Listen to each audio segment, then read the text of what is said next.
प्रकृति और पुरुष का जो संबंध है ना, ये अनादिकाल से है, आज से नहीं है।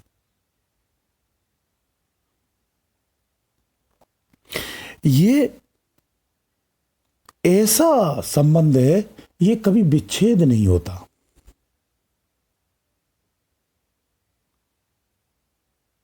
देह, इंद्री आदि विकार, सुख दुख, मोह,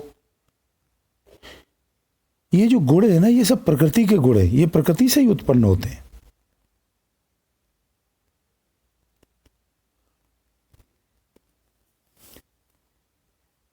ये कार्य करने वाला हमारा जो जीवित शरीर है, ये एक कारण, इसके अंदर में एक कारण शरीर भी होता है, एक सूक्ष्म शरीर होता है। 3 शरीर हमने, हमारा वीडियो आप देखो तो उसमें आपने देखा हो, मैं आपको बताया हूं।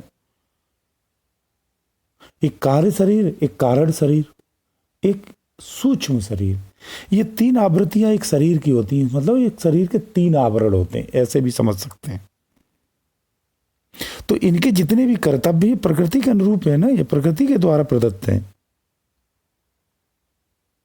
तो सुख दुखों को भोगने वाला वो पुरुष है, ऐसा कहा जाता है, परंतु ऐसा है नहीं। पुरुष क्या है? दृष्टा है। तो वो पुरुष जो है ना, प्रकृति कार्य देह में स्थिर होकर के प्रकृति से जो उत्पन्न हुए सुख और दुख, इन दोनों गुणों को भोगता है। इससे पुरुष जो उत्तम या मध्य योनियों में जन्म लेता है, यही उसका मूल कारण है।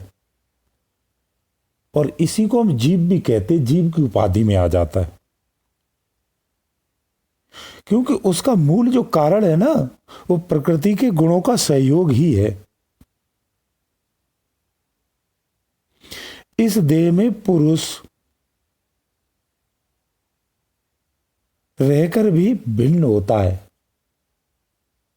शरीर के अंदर जो चेतना है हमारी, वो इसमें होते हुए भी इससे भिन्न होती है, क्योंकि वह साक्षीभूत है,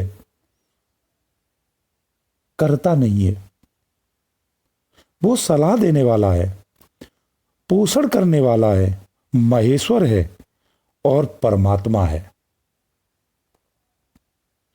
जो इस रीत से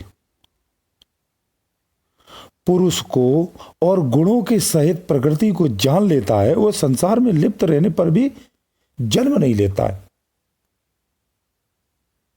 कितने ही मनुष्य मन से ध्यान करके अपनी ही आत्मा में परमात्मा को देखते हैं, कितने ही असंख्य योग के विवेक से देखते हैं, और कितने लोग कर्मयोग से देखते हैं।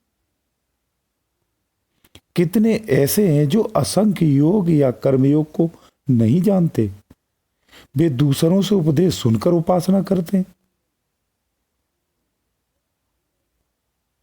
तो वो भी तो श्रद्धा पूर्वक श्रवण करके या सुनकर के तत्पर रहते हैं ना, और उनका भी उद्धार हो जाता है।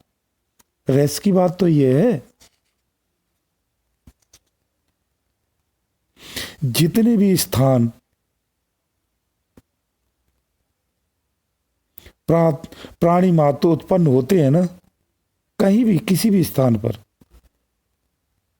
सबकी उत्पत्ति क्षेत्र और क्षेत्र के सहयोग से ही होती है, यानी प्रकृति और परमात्मा के सहयोग से ही होती है। जो संपूर्ण प्राणियों में समान भाव से स्थिर परमेश्वर को देखता है, तो वो सब भूतों के नष्ट होने पर भी जो आत्मा को अविनाशी देखता है, वही वास्तव में सही देखता है। क्योंकि ईश्वर सब स्थानों पर समान भाव से स्थिर है ना। जो इस दृष्टि को रखता है,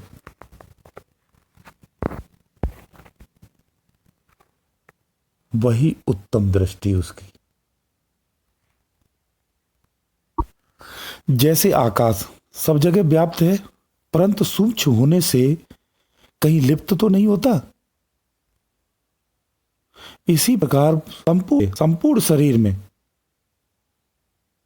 वो रहकर भी, यानी आत्मा और इस शरीर में रहकर भी गुणों से लिप्त नहीं होती।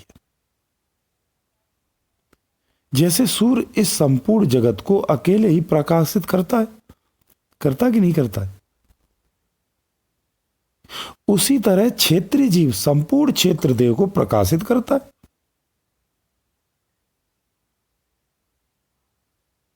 जो अपने ज्ञान से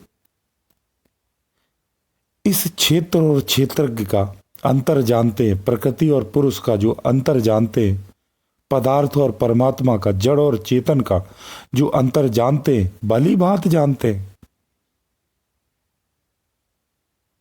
मोक्ष भी वही पाते, अन्यथा भटकते रह जाते हैं।